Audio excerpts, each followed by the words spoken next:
Hi, it's Leland Sklar here. I have to tell you, I am such a fan of Roger the Wild Child's show and have had the great fortune to be a guest on his show, which I look forward to doing again. That's what you wanted me to say, Roger, isn't it? I have a little something that I want to share with all of you. It's my book. Kind of weird, isn't it, seeing the two of us together? Leland Sklar, personal friend of mine. I can't tell you, it's a quantum leap in a collection of shit, okay? This book is full of shit. Leland, besides being a bad mofo as a bass player, is an author. This book is so badass. There's so many cool pictures. Anybody filled with, like, the middle finger. Jeff Beck. Yeah. Charlie Watts. I mean, come on. Hi, I'm Lisa Loeb. And a lot of people have been asking me lately, what have you been reading over the last couple of years? Is this one, Everybody Loves Me by Leland Sklar. Look at this. I'm even in the book. Next to Kevin Bacon, that's 1 degree. Do yourself a favor. Get one of these or more. Hi, this is Van Dyke Parks, but you probably already know that. You know, a lot of people look at a book like this by the legendary Leland Sklar, Everybody Loves Me, and they go like to the back to see maybe they've been italicized, you know, included. I don't do that. No. I'm way beyond that. I just go to my page with the picture that says, Everybody Loves Me. That's me, Van Dyke Parks. Hey, I'm Waddy Wachtel. I'm in a band called The Immediate Family. You might want to consider this worthless book by my dear brother Leland Sklar. And it's really hysterically great, and I'd love to have it. It's called Everybody Loves Me. If you can read, I don't know a lot of smart people anymore, but check it out. If you want to get a great present for people, go to lelandsklar'sbeard.com and order yourself a book. Just get it, okay? From coast to coast and broadcasting around the world. This is the Hollyweird edition of the Roger the Wild Child Show. Let's get this party started! Ready, set, go! On the air everywhere. It's the Roger the Wild Child Show! It's time for another kick-ass episode of the Roger the Wild Child Show with your host, Roger the Wild Child, along with his partner in crime, Hollywood hairdresser and musician Darren Sheff. Also, our mystery guest co-host of the week, plus the Hollyweird Report with entertainment gossip queen Ika Velli. Let's do this. It's the Roger the Wild Child Show! Hey guys, how are you doing? Welcome to the Roger the Wild Child Show. This is the Hollyweird edition. Hey, great to have you guys along with me. I have my great distinguished co-host, Darren Sheff. Hey, Darren, how are you doing, bud? Oh, we're on live right now? Yeah, we're live? We're live. It's not Demrex. Oh, okay. Hey, I know we are. Hey, you know what? What an opening with frickin' Lee, isn't it? Incredible. Leland Sklar? Well, sure, you can call him Leland, but us guys that are tight with him, we just call him Lee. So Lee. That's cool. He's Lee to us. Yeah. No, I'm just teasing you. But I actually, I was hunting for my picture with him, man, with the finger. I got it, man. I just found it, but I'm just trying to figure out how to use this share awesome. thing here. So, but yeah, it was great to see like the plethora of all these. So, Darren, glasses. I mean, listen, I may be cutting out, so if I have some internet connections issue, you may have to take over for a few minutes while I reset. Listen, between Ike and all these guys, I can already tell in the green room that there's not going to be a lack of anybody that couldn't pull this thing off and handle this thing tonight, which is going to be great because just even if you're that excited about the green room, imagine what's going to fly out of your mouths when you get live here. Well, we are live. What am I talking about when we get live? When they're all in here and we're all live. But right. Anyway, yeah. Now you're cool, dude. You're good. You're good, man. It's good to be back on because it's been like what 2 months for us or something since we did the Nashville edition. The Nashville edition has been going really good with Elise and Justin. Great combination, great chemistry of people. So I mean, I couldn't. That's not what I think. I'm glad you think so. I don't. I'm just kidding. I'm just kidding. I'm the old co-host, so I'm just being goofy and silly. Now they're doing a great job. I'm watching them. I'm coaching them on the side. I'm teasing. Oh my gosh. But yeah, so no, they're doing really good. And it's great. I mean, Elise was sick on Sunday and you jumped in and filled in. And that was, that was a lot of fun just to be able to bring her on like that. Or bring you on like that. I'm sorry. And like you just woke up and I texted you. I'm like 30 minutes till showtime. Do you want to pop in and fill in for Elise? And you're like, yeah, well, maybe. And then you ended up showing up surprisingly. So that was really cool. And I think our audience loved it. Yeah, reminiscing. Hurry, don't be late. Remember that song, Reminiscing? Anyway, look at Roger's frozen right there. Look, he looks so weird, man. He looks like okay, here's what I'm going to do. I'm going to do this. I'm going to have to reset my system. While I do that, we have a mystery co-host, and I'm going to bring her on, and then you guys can banter for just a couple minutes because I'm having some connection issues. I'm going to have to reset. So let's go ahead. So let me tell you, Lydia Manson is our amazing, distinguished guest co-host. Hi, Lydia. Hey, thank you for having me. How are you doing? You are an actress. You are in the web series the Ghostbusters series. Is that correct? No, that series is dead. What? What happened? Yeah. I think the director kind of bit off more than he could chew with that. Oh, good gosh. We don't want to hear about that. We don't want that to sounds talk a little about personal. We don't talk about Bruno. I mean, we don't have to throw his ass under the bus. It sounds a little personal. He bit off too much that he could chew. That's cool. It happens. It happens. It happens. We won't go there, but that's cool. So what do you got going on with yourself, Lydia?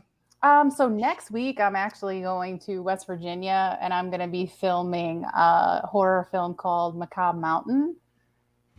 So we're going to be filming in like an actual corn maze and in an actual haunted house, kind of like one of those ones that you would like go through with your friends. So that's I'm excited about that. Awesome. Film with Felissa Rose from Sleepaway Camp. So I'm excited. Wow, that's awesome. That's really cool. Mm-hmm. Hey, I'm going to let you two banter for just a minute. I'm going to have to do a reboot. You actually sound good now, man. You're actually in tune. I mean, there's nothing really. You're okay. Go ahead and reboot. Okay. Well, there was just some lag on my end, so I'm just wondering if there needs to be a reboot real quick. Well, you sound pretty good. There might be a little lag from what I'm saying to get to you, but you're coming across. Okay, so if you guys are in the chat rooms, let me know if everything's all good with you guys. Let me know. So speaking of chat rooms, it's blowing up here. Yeah, the comments are flowing. Mm-hmm. So there he goes. Can you guys frozen. hear me okay? You just froze. You just froze. Go ahead and reboot. Okay, let me go ahead and reboot because I'm getting a lot of lag on my end, guys. So yeah. Order him in a really demeaning way. You better reboot right now. All right. I'm out of here, bitches. How dare he even come in here in that way? Not having his shit together. I mean, right? How is he the wild child? Right. Shit, he's supposed to be in charge of this? You know what? Really, that's what's. You know how some people are. I mean, they're the opposite of what their appearance is. So he's really like a guy that is an introvert and wears diapers and he's scared of everybody. No, I'm just teasing. Hey, so you said macabre. Is that what you said? Yeah. Yeah. So I detected like a Midwest accent there when you said macabre. Where are you from? In the Midwest somewhere? No, I live in upstate New York. Okay. Well, still, that's kind of where that is. Then it's not a New York accent. That upstate New York. What part of upstate New York are you from? I live near Albany. Okay, that's why then. Yeah. So yeah, it's kind of that. So I was born in Georgia, and then I moved to New York when I was 7. Okay, like so the city and everything, or you got out of upstate, or?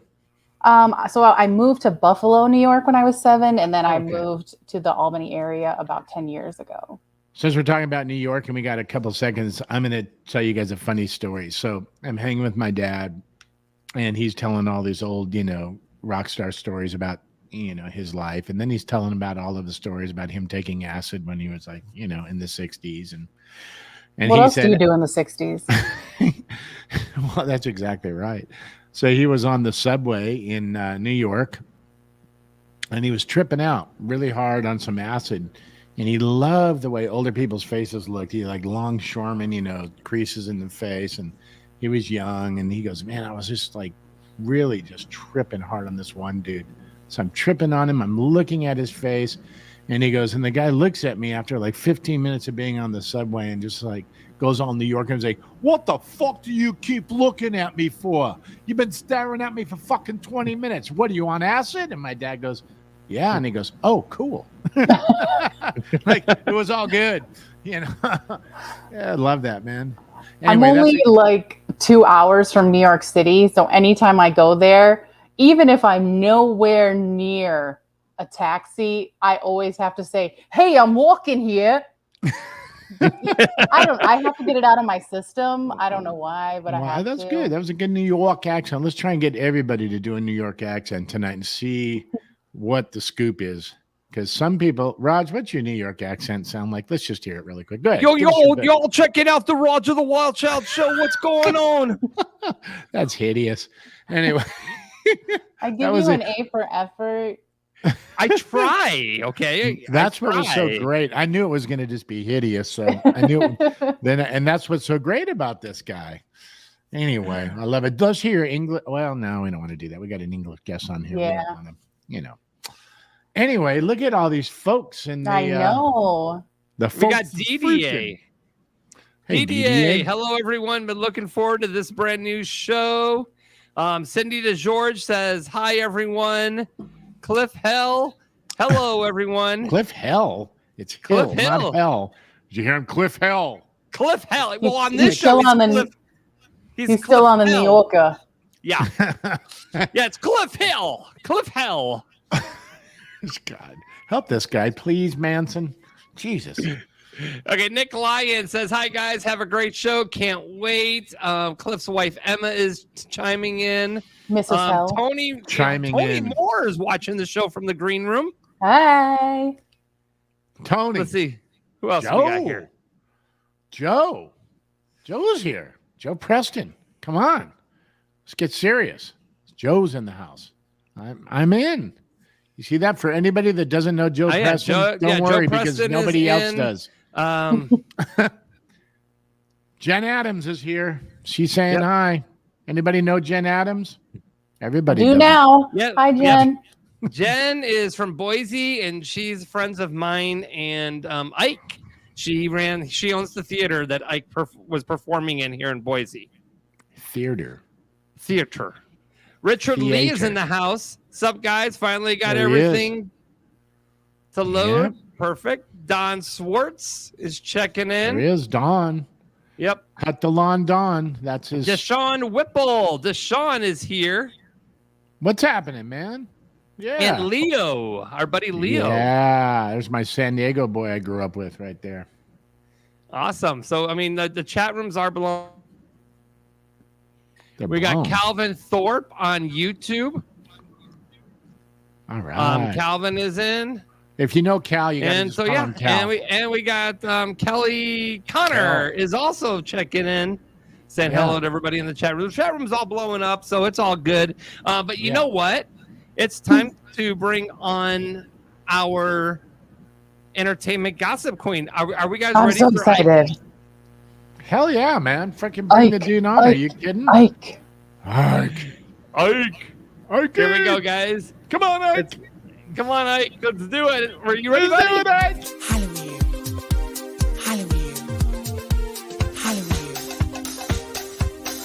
Gossip Queen. Are you ready for some celebrity sleaze? Want to know who's doing who in Hollywood? Our entertainment gossip queen has your 411 off stage and behind the cameras.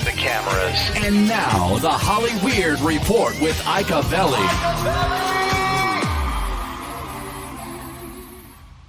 Oh, yeah, it's Ike Avelli. And Ike, what's up, brother?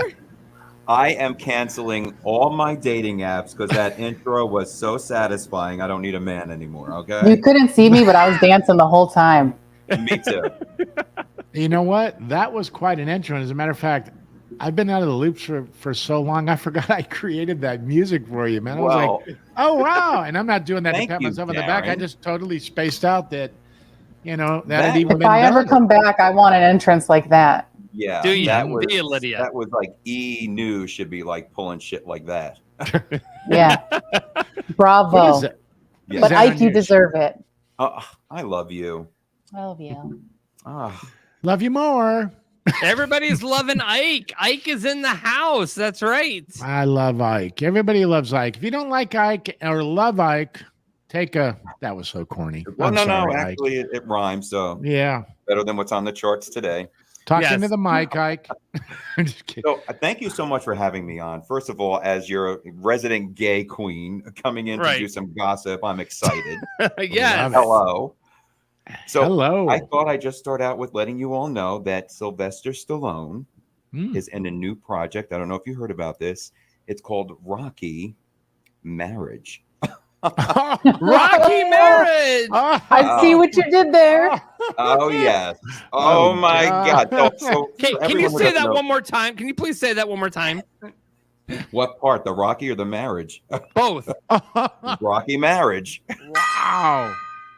There you go. So And the you're belt saying goes I have a chance. See?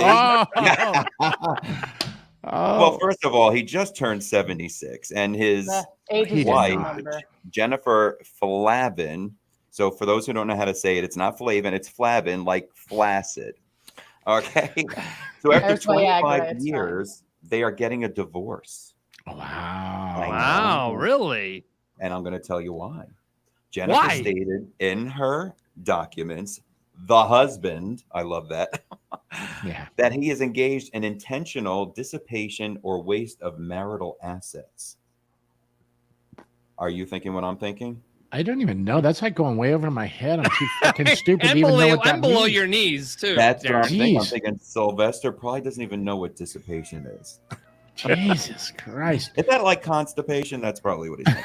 It may be, yeah. I will Jennifer, still go for it. You, I love you him. would. I now, love in him. the At picture, seven- I don't know if you would. How I about love that Rod, man. like Rod Stewart and Yeah. his little banana hammock? That's a cute picture. At I his would age. do Rod Stewart before Sly. I would. Something with the soccer ball. I don't know. Yeah. And the weird, the hair and the whole thing. So maybe you guys can help me out here. So now that Stallone is back in the market again, and John Travolta is back in the market again, Oh, you yeah. suppose that there could be a hookup there? You know what? You never know. Are they both Scientologists or something? They might be. No, I don't think Sylvester would last a minute in there. Wasn't his mother a psychic friend or something like that? Jacqueline? That's right. Jackie? Oh, Right? God, look at this guy, man. He's like freaking 30 years younger than us, and he knows all this shit here. This 30 is years incredible. younger. I'm right up. No, I don't want to say I'm up Stallone's ass because Jen Adams goes, I'm he very puts the alone in coordinated. Stallone. Can I get an oh yeah? But I wonder if he's looking for Adrian after all these years. I mean, I don't know. The fact that he lasted longer than Ali is beyond me. well, hey, what about his brother, man? Frank, man, he's a trip too. Oh, but he had a good song in the 80s. What was the name of that again? He did a lot of the Rocky stuff, man. Far From Over. That was the song. Yeah, he was great. And he was the bartender in Barfly with Mickey Rourke, that real, obscure, weird little movie about the drunk guy, Yes. Barfly. And Frank Stallone was the freaking bartender in that scene when Mickey Rourke, gets all crazy in there. To all my friends, drinking. He did that actually pretty Fake good. yeah. To all my friends. Yeah. I love that movie, man. Mickey Rourke was the most underground, cool little, film, but it was good. Faye Dunaway was in that too. It was awesome. Anyway. Yeah, Faye Dunaway, that's another story. I wish I had something on her. Icavelli has the skinny on I got gossip. something on her. Wow. She doesn't know it, but I do. It's not Joan Anyway. Crawford. But Joan. I feel bad for the Stallones, but I do blame Jennifer, and I'm going to tell you why. Why? She should have took advice from Anna Nicole Smith. Never marry old. Sometimes they live. That's what we're going to walk away with today. All right. Right? That's right. Absolutely. Put that in your pipe and smoke it. Smoking a pancake? Of marriages, Jennifer Lopez and Ben Affleck. Uh-oh, J-Lo and Ben are back in the news again? Jenny on the, we'll say on the block for now, since it runs with something else. They were married in July, and when they returned from their honeymoon in Italy, oh, poor things, right? Italy. If I ever go on my honeymoon, it's going to be Coney Island. Such a shame. Yeah, I know. Yes, Cindy DeGeorge, we are talking about Benifer. Yeah. But how many honeymoons do these two need in one lifetime? Right, exactly. You know what? They're like, whatever, the Prince Harry over in England. It's like that redhead kid, is that his name, Harry? Like they talk about these. I bet you that guy's got hair on his shoulders too. He's one of those guys. I know that. I knew that was exactly. It's like, no. Oh God. And then it's like, man, look at him. He's walking on the beach. It's like, big fucking deal, man. Walking on the beach. So what? Anyway. Well, Jennifer is very upset because a video leaked from the wedding of her serenading to Ben. Are you serious? You're gonna cry over that spilt milk? The reason why she was ticked is because everyone at the event was supposed to sign an NDA. Now, for those who don't know what an NDA is, like, Stallone. Needle dick assholes? Is that what that means? In some circles. I heard circles. I'm listening. Sorry. Go ahead, buddy. Well, we all need to chime in about this. I mean, it's Ben and we do. She killed me in some circles. I get it. Okay. Some circles. So I'm thinking the song she was serenading Ben with was Fourth Time's a Charm. Oh. Right? Her big new hit single. Fourth Time. Yeah. We'll see. Oh, yes. Do we want to take bets on this one? This is an oldie, but it's probably true. The song "I Hate Every Bone in Your Body Except Mine." Yeah, I'm sure. Every bone, Stallone. Oh, see, look at us. We're rappers tonight too. We got it all going on. See that chat room? Yep. The four of us right here. This is the shit right here. We haven't even gotten to the guests. So let's get all four of us in the chat room to put bets on how many months they think this is going to last. Ben and Jen. Yeah. Okay. Shoot up in the chat room, guys. Ben and Jen. How many? What do you think? I'm going to Roger, say what do you 6 think? months. I'm going to say 6 months and it's done. I'm going to go double digits with 10. Oh. Aaron. She's like in Vegas. I'm going to throw down. Throw down with the Motown.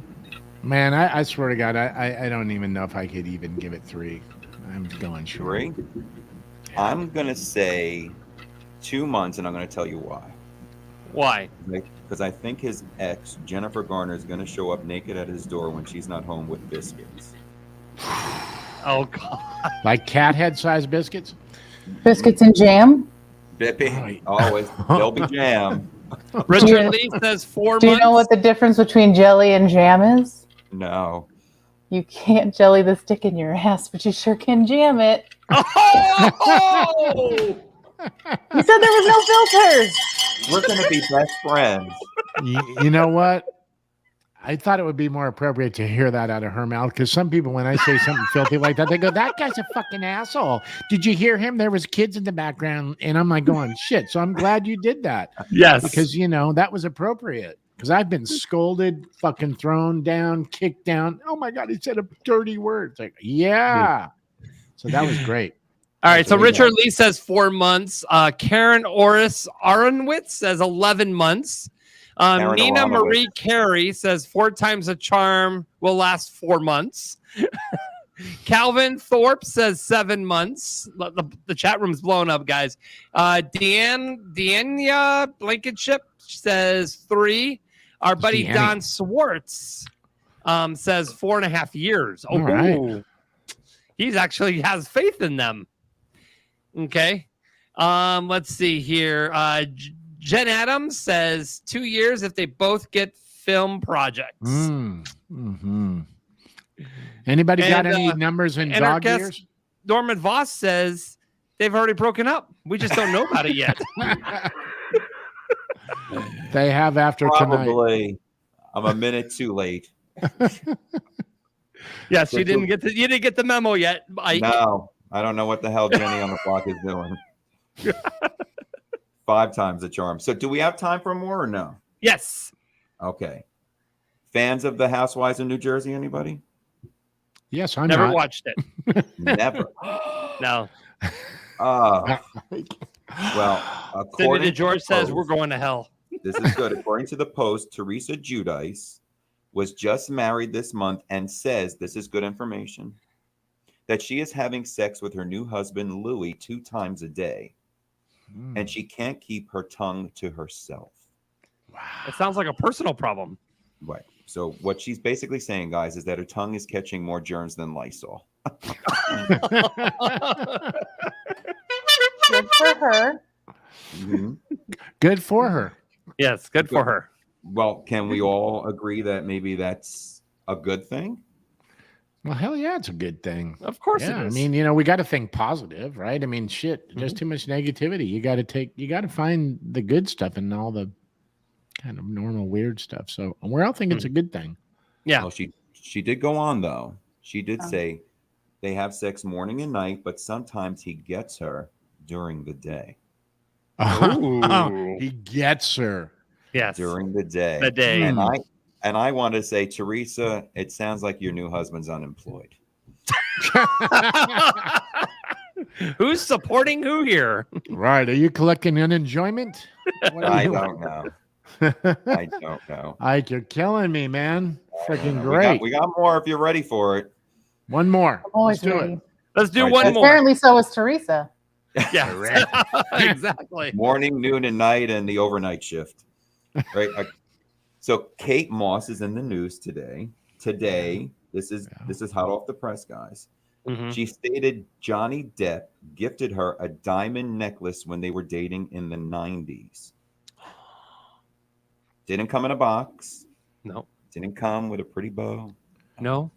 This one came. What did he come with?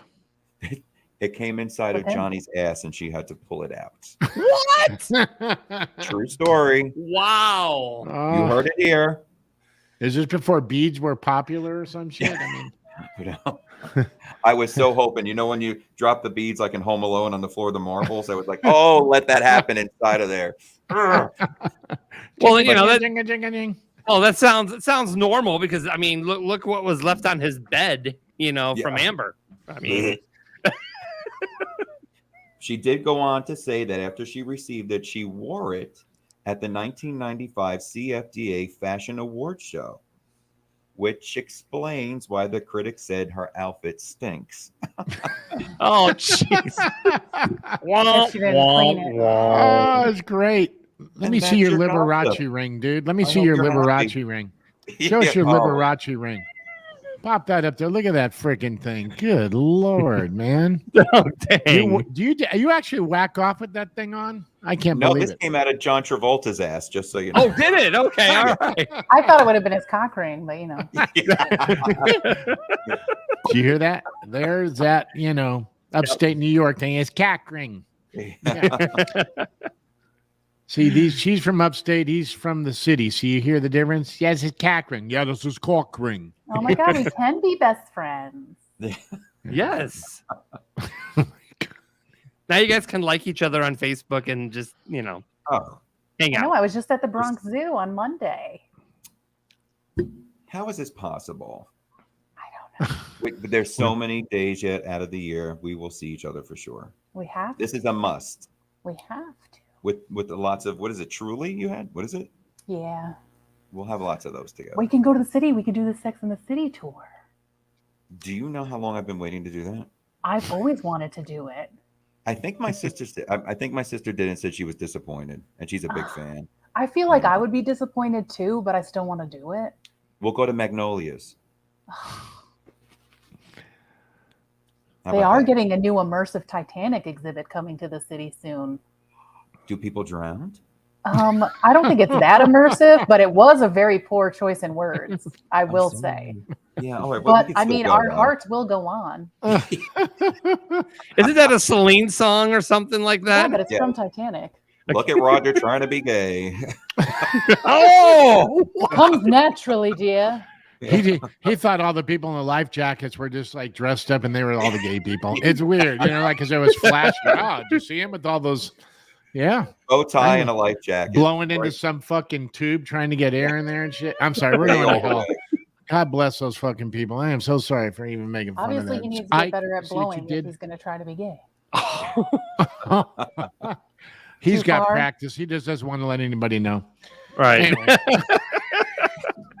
He's in the closet still with this 2022. Like if you're in the closet in 2022, you're through. He's dabbling. Dabbling. It's not practice if you do it more than twice. What did I walk into? I did say there's no filter on this show, so this is definitely. He reminded me multiple times, and I was like, "All right." Yeah, I did. I did. You got the two people in the bottom boxes here. You told them the wrong thing, Roger. You guys are bottoms, and Roger and I are tops. I was going to say, don't assume I'm a bottom. Oh, it's about time. Oh yeah, you switch hitter. All right. Ike Cavelli, thank you very much for the Hollyweird report. Oh God, Ike. Incredible, man. Jesus Christ. Tony and Norman are going to come on and be like, why did we sign up for this? They are. We got to keep it clean for these guys because they're rock stars and they don't do anything weird or see anything weird. So we got to clean this shit up. They're completely innocent. They've done nothing wrong. Yeah. Nothing. No. All right, Ike, we'll see you next Wednesday. Take care, everyone. Nice meeting you. Bye. See you, buddy. Oh my God. It's like a movie going to the end, and they're like saying bye to each other. It's like that Titanic going down. Oh, give me one more kiss. I'll never let go. I'll never let go. That was freaking too much, man. Ike is just He's a character. I had so much fun with him when he was here in Boise. We hung out, and him and his show partner Tim Moss. Fabulous show. If you ever go see 50 Shades of Grey, it is an amazing show. He's traveling the world with it, and I think we're going to try to bring him back to Boise here. So, yeah. So Jen and I Jen's trying to figure it out with Ike, and and hopefully we'll get him back here for a holiday show. So fingers are crossed. Yeah. So awesome. So that was fun. I know everybody wants to get our guests on board. So let's we're going to bring our guests on, but first we're going to open up the phone line. Now you want to blow up my phone. Have a question or comment? Studio lines are wide open. 845-400-WILD. 845-400-WILD. That's 845-400-WILD. Give us a call and get on the air right now. 845-400-WILD. All right, there you go. 845-400-WILD. And with us right now, he is one of the original members of Iron Maiden, and he was with Cutting Crew, and he's coming to us straight from the UK. Please welcome to the Roger the Wild Child Show, Mr. Tony Moore. Yeah. It's a pleasure to be here, guys. Thank you for my introductory bell. Of course. I haven't had a bell in ages. Here with us today. You deserve that bell. Thank you. Well, I'm very, very pleased to be here. I'm only a little terrified by the first part of the show. Not sure what to expect next. We'll clean it up for you. Don't worry, buddy. I'll be on my best behavior. Yeah. Thank you, lady. We're sorry we've been, misbehaving. No, it's great to hear people just being themselves and having fun. And Ike's got some great gossip and some great jokes. And the name is in the show, right? Wild. Wild. Yep, exactly. Pretty much. What should I expect? Yeah, you can't expect anything less. Yeah. And then you've got Lydia Manson here too. You have like a cheetah next to you, so yes. So well, that's that. His name is Spizzy, the cheetah, and he's been with me for a very long time. He's a good friend, very loyal and very quiet. And very quiet and tame, just sitting there. He's only moving the head around a couple times, and that is like some discipline. I can't even get my golden doodle to do that. That's incredible. He's my guard cheetah. And he's just keeping an eye out that no crazy fans come crashing in through the window in the middle of this. Oh, they're nuts, aren't they? Amy's there. Look at, I'm here. See, you know here. Amy? Amy's checking in. I want to say hi to Diania, though. Diania and I go back a long way.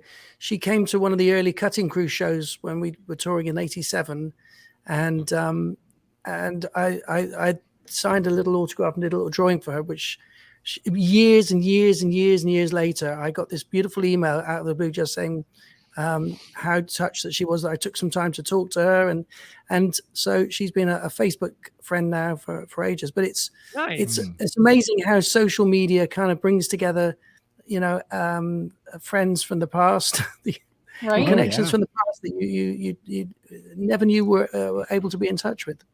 Mm-hmm. Absolutely. You got to love social media now, right? Yeah. Yep. So Tony. Yes, Darren. I see you have guitars behind you, but so you're like a multi-instrumentalist. You play. Yep. Yeah, absolutely. I've always played guitar, but my main instrument was piano when I was a young teenager, and so I was mainly a rhythm songwriter guitarist. Never ventured to play single notes and bend them and do it in public. But until the last few years when I've now kind of embraced being a lead guitarist as well. But yeah, I have lots of guitars, and I love to play guitar, but I love to play piano. I just love to make music. Actually, that's my blessing in life, that I've had the chance to make music. Now you were one of the original members of Iron Maiden. Yep. So tell us how that story began. So I grew up in a beautiful town on the west coast of the UK called Bristol, and my dad was a classical pianist and tenor, and my mum was a ballet dancer. It was a very arty home, and my dad was always playing and singing, but I couldn't read music. And even though they sent me to piano lessons, I'd have to memorize the pieces and pretend I was reading them as I was playing them just from ear. And I got caught out too many times. And I just told my dad, I can't do this. I don't have an aptitude to read music.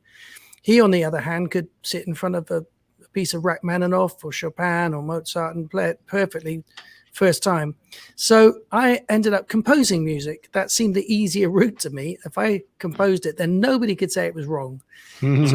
So I was writing songs influenced by the Beatles, because that was what my mum used to listen to all the time, and early Genesis and kind of people like that, and Bowie and all the kind of glittery people. Alice Cooper was a big influence on me in the early 70s. And I formed a band, and we did lots of gigs, and I was writing the songs and singing. And one day when I was 17, I thought, I need to leave Bristol, because it's a beautiful place, but like every country there, it's the major city where the industry is and where you've got to be at. So, obviously over there, it's either New York or LA or maybe Atlanta or Nashville. But I'm guessing maybe there are areas in America where the music industry isn't located, so you need to move. And I answered an advert in a newspaper. Back then, obviously, it was really? We had steam telephones back then. They were all the rage. And, if it was a long distance call, you had to make sure you had a lot of coal to hand to make sure that you could get through the call. Obviously, I'm joking here.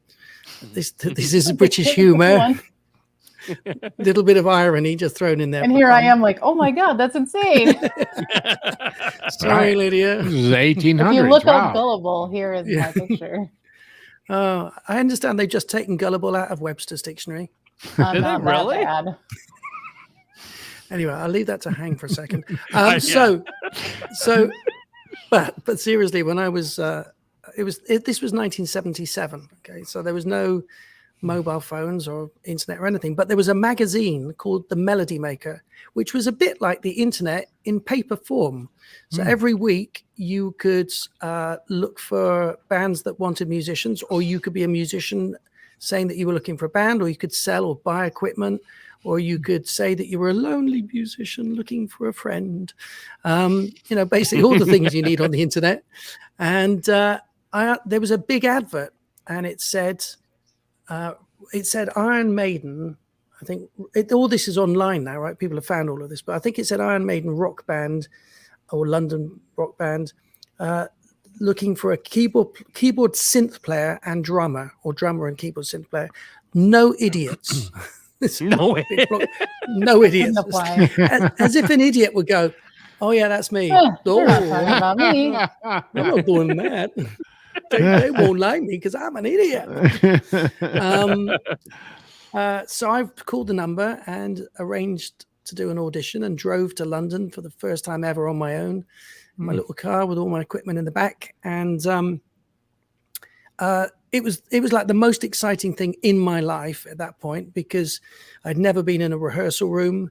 That was such a professional thing to do. And the volume of the hum of the guitar amps was so loud that I was terrified what the first chord was going to be. You know that Marty McFly thing in Back to the Future? I was just going to say that. Yeah, exactly. And he flies. It felt like when they started, that was going to happen, right? Because there was this sense of volume trepidation in the room. And so they just started playing, and I started hitting my keyboards and trying to find things to fit in the songs. And after about half an hour, we took a break, and they went off, and I had a little conference, and then they came back 10 minutes later and they said, "Right, you're in. Do you want to join the band?" I went, "Sure." So this was my chance to move to London. So I moved up. I didn't have a job. I got a job in a department store selling cameras and hi-fi. I didn't understand either of those things really, but it was a job, and I could lie quite easily and convince people. They'd ask me, "Is this a 1.4 aperture camera?" And I go, "Oh yeah, of course. It's got all the apertures on this one." Whatever, it's a fully apertured. So some guy you sold a camera to is watching this right now, and they're like, "Do you know what? It was 1977. I don't care. He's not going to do anything now. It's like, I get my Zimmer frame, and I will. He had a lifetime warranty, and he's calling the store. Perfect. So, go on. I do have a phone caller. When you finish up the story here, real quick, we're gonna put the caller on for you, Tony. Okay. Anyway, I joined the band, moved to London. We rehearsed religiously 2 or 3 times a week. And the guitarist at the time, Terry, lived in the same street that I moved into this room share. And so I used to drive to the rehearsals, and he was so London. You were talking earlier about New York and upstate New York and the accent. There's something about New York, for example, the people talk in a particular way, the slang, the kind of the casual disregard for life.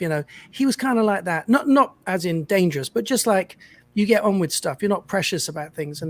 And I was just a kid from the sticks, really, very naive. And those journeys in the car were just so much fun, just feeling that I was arriving in this place. And we weren't doing anything at that point, but doing nothing in London in music was more exciting than anything I'd ever done when I was doing things in Bristol. So we rehearsed, and all the material pretty much on the first album and a little bit of the material on the second album is what we were doing. And just to quickly get you to the point of the story and why I'm no longer in Iron Maiden, we did this really big gig at a venue called the Bridge House in Canning Town. And it just wasn't a great gig for lots of reasons. And for me, I loved the band, and Steve Harris had a vision that we were going to be the cutting edge of new British rock, and that we would have a stage show as big as Genesis, and we'd be the most famous band in the world.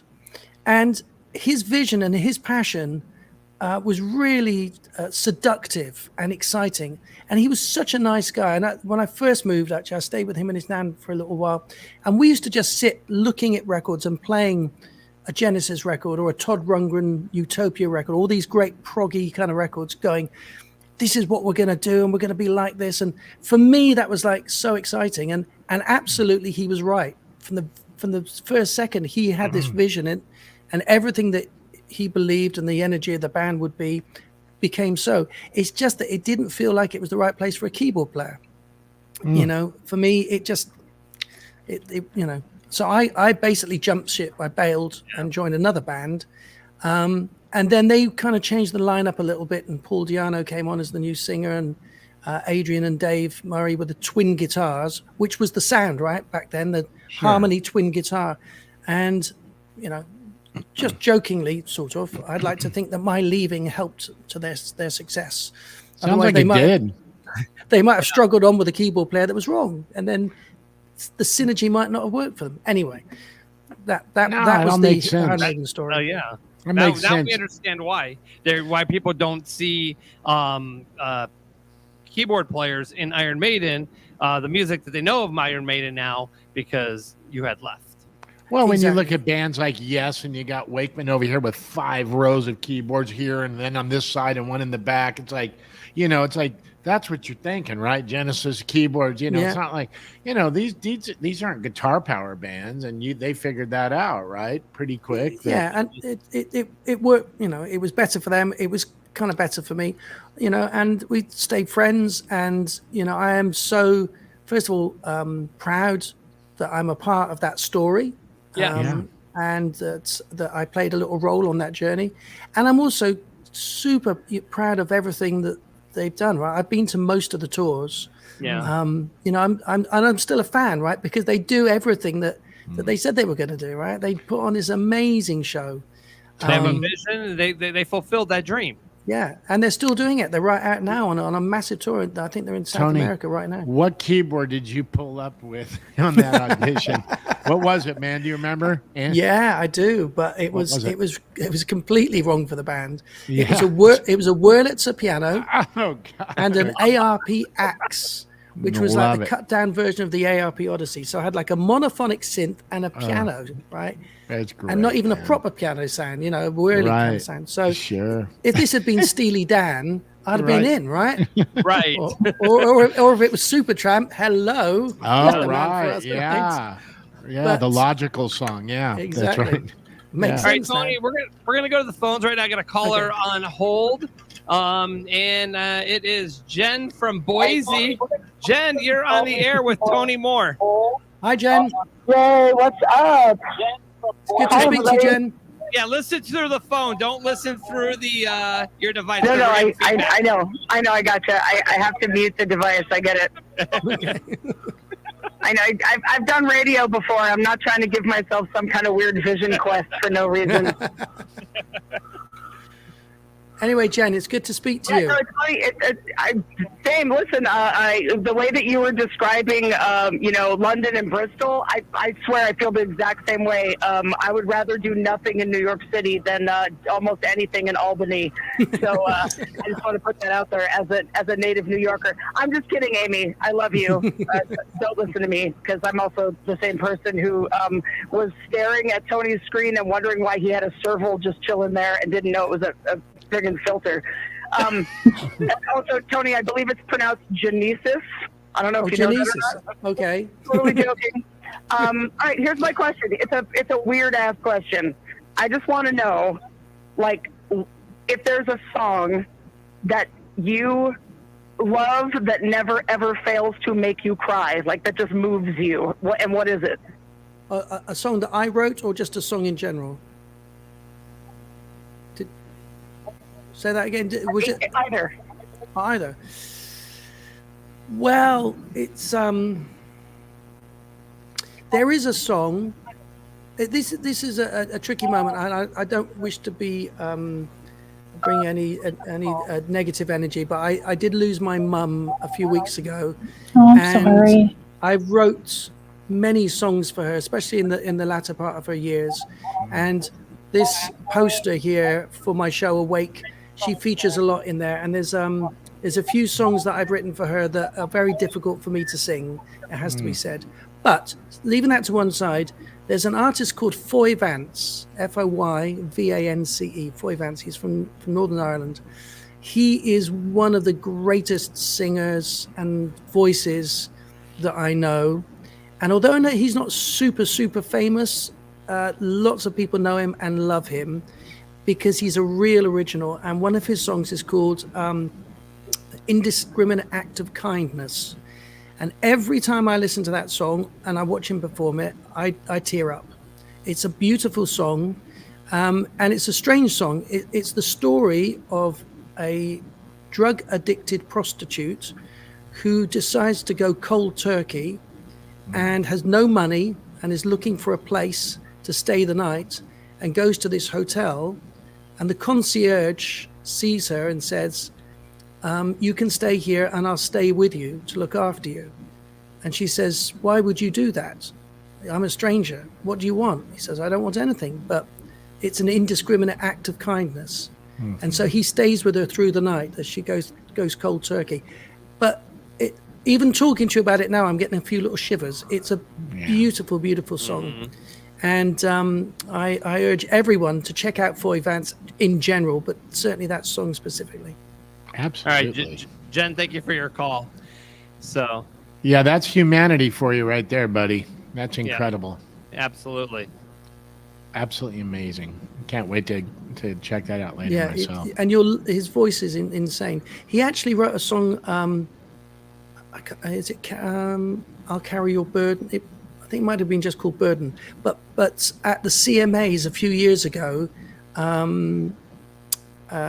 Keith Urban had been introduced to the music of Foy Vance and heard that track and covered it on the show, right? So because he loved it so much. Foy's got that ability to sing a song and touch your soul. No, can't wait to hear it. Mm-hmm. That sounds great, man. Now I was going to say Christmas Shoes. Yes. That song makes me cry every time. I don't know Christmas that song. It's a really sad song. It is a sad song. So how does it go? Sing us a little bit of it. How does Christmas Shoes go? Just to refresh my memory. Can you just sing me just a little acapella? Go ahead. You're put on the spot now, Lydia. I really like to sing, but I'm not going to sing that song. No, we're not looking for performance. We're just looking for the melody so we know what you're talking about. No. How does it go? No. Christmas Shoes. Because I'm going to cry. I'm going to cry, and I don't want to cry right now. Mm-hmm. It's such a sad song. Christmas it's about shoes. A little boy that's trying to buy a pair of shoes, but he doesn't for his mom, and he doesn't have enough money. So the guy behind him in line buys the shoes for him. Oh my God, see, it's so sad. She's gonna cry right now. I'm gonna cry. It's so sad. Yeah, that is sad. And then his mom, and I think I don't want to say it because Tony just lost his mom, but it's fine. Really don't sad. worry. It's okay. No, his mom ends up dying, so it's really sad. And it gets me every time. They made a Lifetime movie about it. Don't tell me they cut it in A minor. They said that's the saddest key of them all. I don't know how to read music. I don't either. I just heard A minor is supposed to be the saddest. About that. I'm sure he knows how to read music now. But I think only in the world of Spinal Tap. So let's talk about your journey into Cutting Crew. How did that transition happen? Oh, well, that was 10 years. I did a ton of stuff in between. But very briefly, after Iron Maiden, I joined a band with Brian James, who was the guitarist from The Damned, who were the kind of like the proto-punk band in London, who put out the first two singles ahead of the Sex Pistols, a song called Neat, Neat, Neat, and a song called New Rose. And we got a ton of attention. We toured opening for Black Sabbath, went on the last tour in 78 before Ozzy left. We did some amazing stuff, and we were one of those bands that was fated to be successful. All the music press would write about us. We had very cool management, and it just didn't happen. I don't know why. Looking back on it, I have no idea why. I'm quite a naive person in many ways. I kind of just sail through life. I play my songs, join bands, do gigs. I miss a lot of what's going on around me. That's probably why I was shocked by your opening half an hour. Never heard talk like that before. Not even backstage. No, nothing like that. If over there was like what I grew up with in Hollywood, like the music industry back in the 70s, 60s, 70s, 80s, even in the early 90s, They had, when there was these industries, they had staff producers. They'd go out and they'd listen to live bands. They'd find people. And there was a lot of guys that never made it, but they had to sign a certain amount. These staff producers, it's not like just, okay, I'm a staff writer. There were staff producers, probably the same thing I would imagine over there.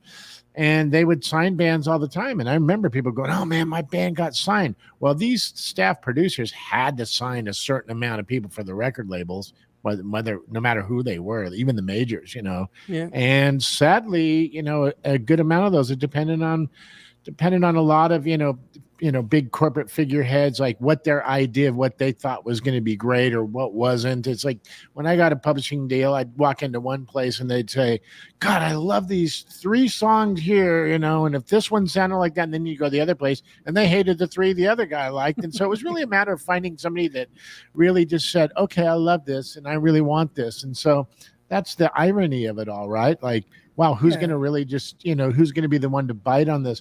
And even if you get signed, you could be one out of the guys, like, 6 bands that he has to sign for the year. And you could be that one band that just doesn't get the attention. And it could be great, but it's just the way that, it's like getting audited by the government. Oh, I'm the lucky guy. The thing went on your table today. Well, I think, there's, I think that probably still happens to some degree. There's probably a principle at work of if you sign enough things, one will be successful. Yeah. And when that one starts to take off, you put all your focus and attention into that one, and it will be so successful, it will pay for the other 5 or other 9 or whatever that weren't successful and who get shuffled to one side. And at some point after a year or so, don't have their contracts renewed. And, then you sign another 6, 8, 10, and the one that goes, you put your focus into that. And I'm sure it probably still happens now. There's more music happening now, more bands, more artists than ever, right? Because we still have many that have been doing it for many years, like us. But then you also have a whole new generation coming through, which, and there's only a certain amount of hours on any radio station and any TV show and any Wild Child's Hollyweird program to give attention to it. Right. So, yes. Anyway, but it didn't happen. Left that band, joined a progressive rock band called England, did the Rick Wakeman thing, right? Got a ton of keyboards, Hammond, Mellotrons, Mini Moogs, surrounded by, I'm quite short actually. I know you can't tell because I'm sat down, but if I was standing up, I wouldn't be a lot taller. I think I'm about 5'7", but I was dwarfed. 5'7". Oh, good. It's a good height to be. But I was surrounded by so many keyboards, it was hard to see my head. Kind of, hello. Oh, I love it. Well, how do you think Elton John felt, man? He's kind of a itty bitty guy, right? And yeah, well, he just had the piano, just the one grand piano. That's true. And side on to the audience so that, you could see his whole profile on the chair and often dancing on top of the piano. I mean, Elton in the 70s was quite untamable, wasn't he, as a performer? He was incredible, man. Yeah, he was. Yeah, Captain Fantastic, baby, man. Yellow Brick Road. Good stuff, man.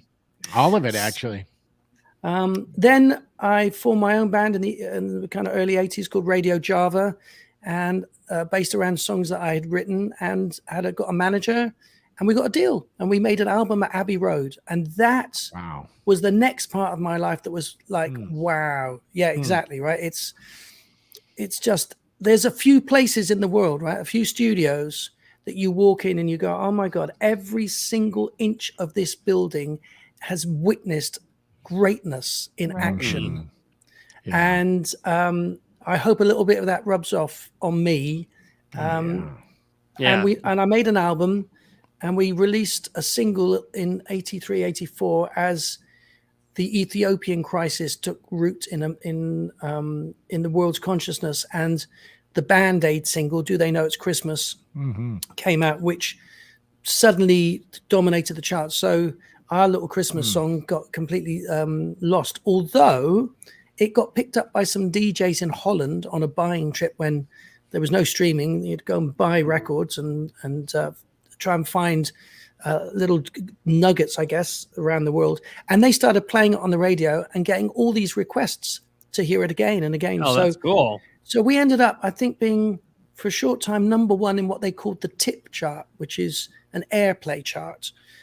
You couldn't actually buy the record, but based on performance on the radio, it was ahead of all of the big Christmas songs.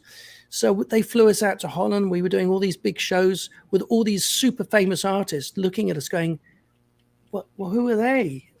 Why are they #1? We've got the big Christmas song. We're famous. Never heard of these people. And they're from England, and nobody knows them in England. So we had a little taste of success there, which was nice.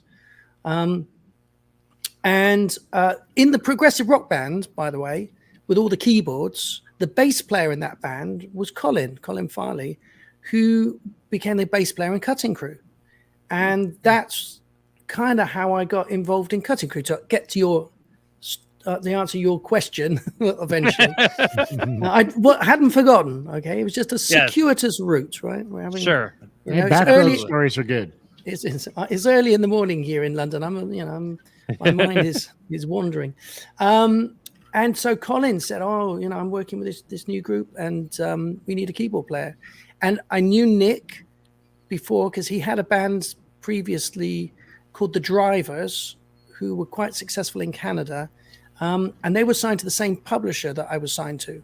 So we all kind of knew each other, and our careers were overlapping. And so I joined the band. And it was, an amazing period because it was the 80s, right? Yeah. And the 80s, at the time, we had no idea how we would look back at the 80s with sometimes like horror at the music that was made in some instances, but generally speaking, at this incredible, bombastic, gated, snare drummed, big shoulder padded, rolled up sleeve jackets, wavy haired 80s. And it was like a magical time. And that's where Diana came to one of the shows, I think in Maryland. Mm-hmm. And we had the #1 in America in 87. And we were opening for Starship when Starship had the Knee Deep in the Hoopla album, and they were massive. We were open for the Bangles, who just had, I think, Manic Monday a little previously to that, which was a big hit. I remember that one real well, yeah. We were doing like the, Darren, you'll know these gigs, but like the Sheds, where the first part was seated and then the second part was lawns going up, and then a lot of fun fairs, like Six Flags Over America.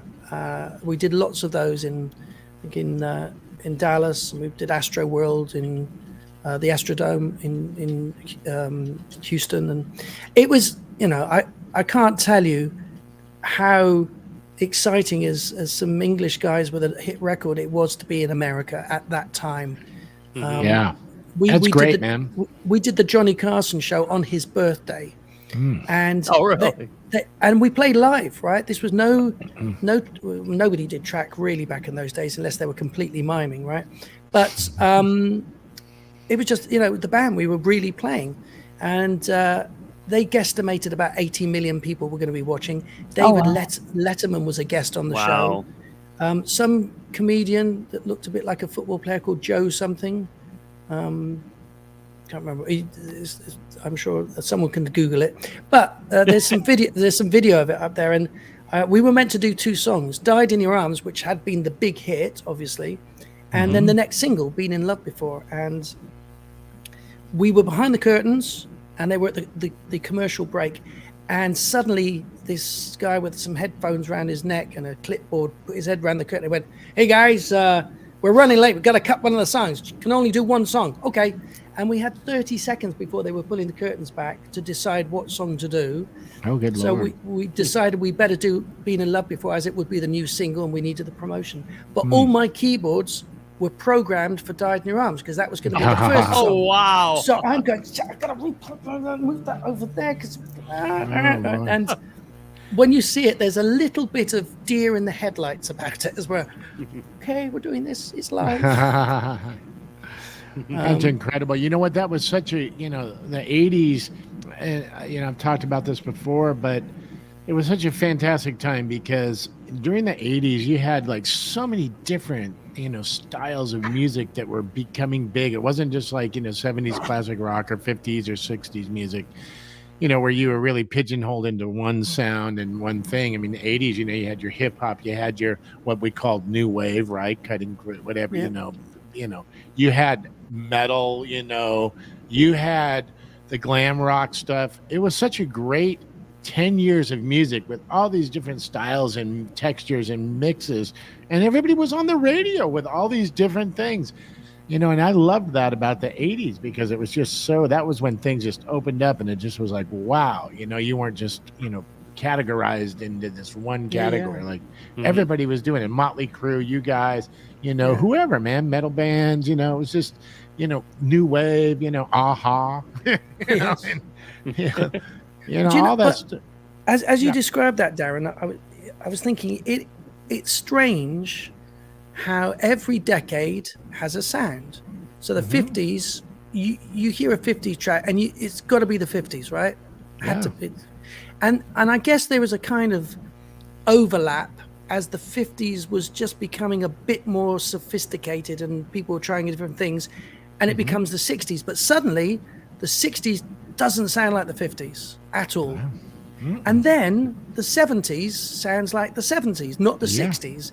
And then the 80s bleeds into the 90s, and the whole Nirvana kind of grungy, shoegazy stuff of the 90s has a sound. And it's weird that it's 10 years, right? It's weird that it's not like 1993 and it's still 80s-y. But it almost seems to run to the end of the decade as if there's some grand plan behind it all. It was. Yeah, no, you're absolutely right. I remember I had a roommate, and he worked at a publishing company, and we were writing songs for, all the pop people in Los Angeles at the time, whatever it was, Cher, Michael Bolton, we're trying to get Chicago, trying to get something on any record we could and he came home to my apartment. We were roommates, and he threw Pearl Jam down, he threw down Nirvana and Soundgarden, and he said to me, you see these 3 CDs? He goes, these are going to change music forever. And I thought, oh, bullshit, man. I've grown up with the David Fosters and all the big pop bands, and I'm thinking, oh, I could see it be cool. And I listened to it, and I thought, oh, okay, man, there's a little spin-off, some stuff from like classic rock with a new twist and all this. But I never would have imagined. He was absolutely right, because I had a song that I wrote on Chicago 21, and it was called If It Were You. And, boy, I'll tell you what, that was supposed to be one of their up-tempo. They wanted to release something up-tempo after all the 80s ballads, and so my song was the one. And everybody's like, yeah, they're going to release If It Were You, because they were going to do something up-tempo, because we got these other bands coming out. We're going to try something different than, and next thing you know, those freaking 3 guys just destroyed 10 years of music. And that was it, man. My song never got released as a single, and it was supposed to be. And it just changed it forever. But, it's okay, man. I mean, and I'm friends with Pete Cornell, man. He's here in Nashville here, and so we become buddies and stuff. Man, he's quite a musician himself, and obviously a big loss for him, his brother. But with Chris. But yeah, these guys, man, they changed it. They changed it, and you're right. It's 10 years to the team, man. It's bizarre. Tony, I think everybody wants to hear your music. What do you guys think? Well, I'm happy to play you a tune live if you would like that. Absolutely. I would. Okay. So I'm armed with a white acoustic guitar here to match the very chilled room that I'm in. And I'm going to play you a song. It's the closing track of my Awake project, which if we have a few minutes to talk about as well, I'd love to explain. But the track is called It's Not Over, and this song came like lots of songs come sometimes like almost ready formed. It just arrived in my head, and I thought I'm at a point in my life where I've done a lot of things, but there's still so much I want to do, and for me it's not over. So this is kind of a bit of a motto for life, as well as a bit of digging into my own career. Anyway, I'm going to put the reverb on. Hello. There we go. And this is called It's Not Over.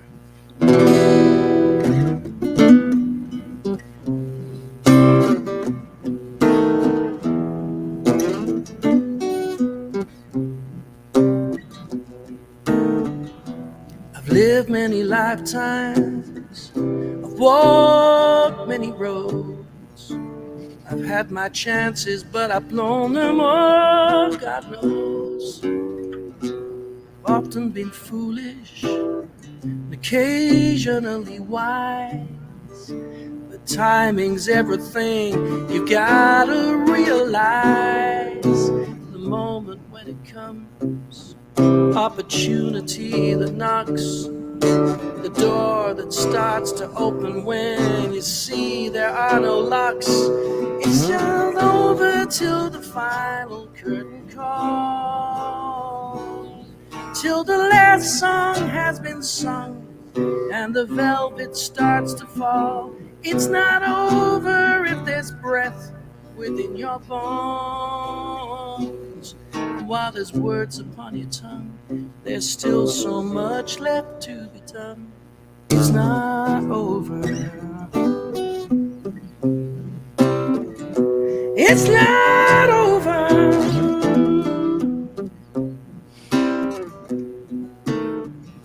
I've learned many lessons, I've seen many signs.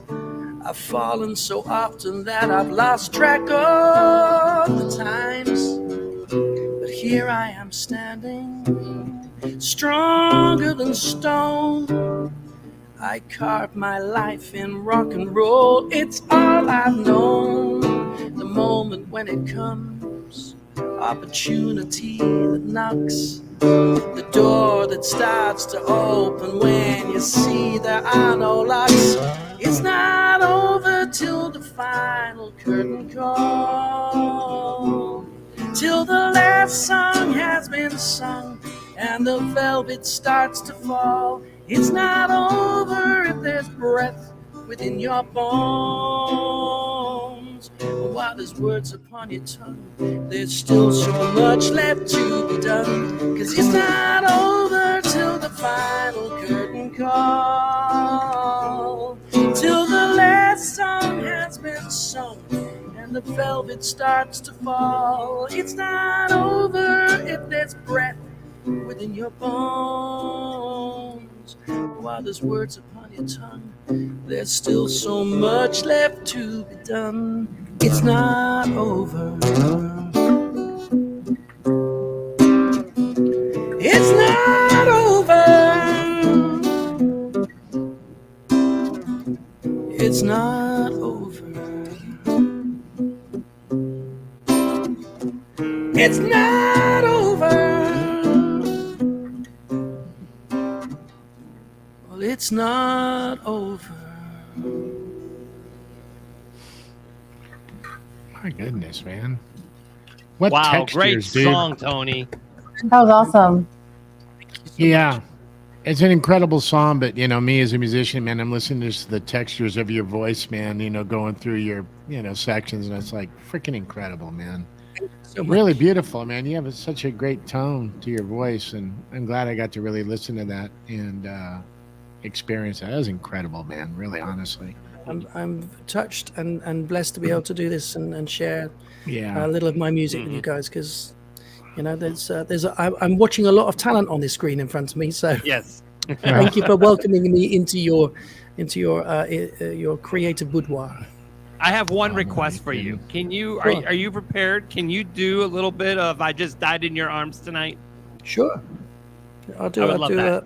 I'll do a little. And then bit. we're going to have Roger sing one of the verses along with you. So that should be fun. So, okay, here we go.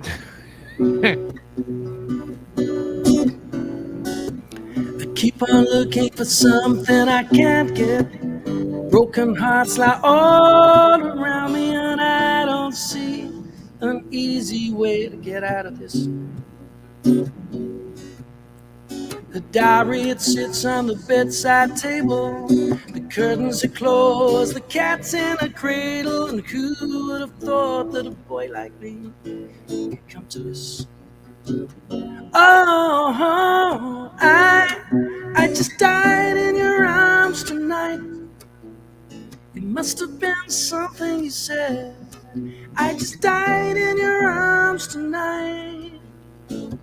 Oh, I just died in your arms tonight. It must have been some kind of kiss. I should have walked away. I should have walked away. Teresa Sabin said it right. Wow.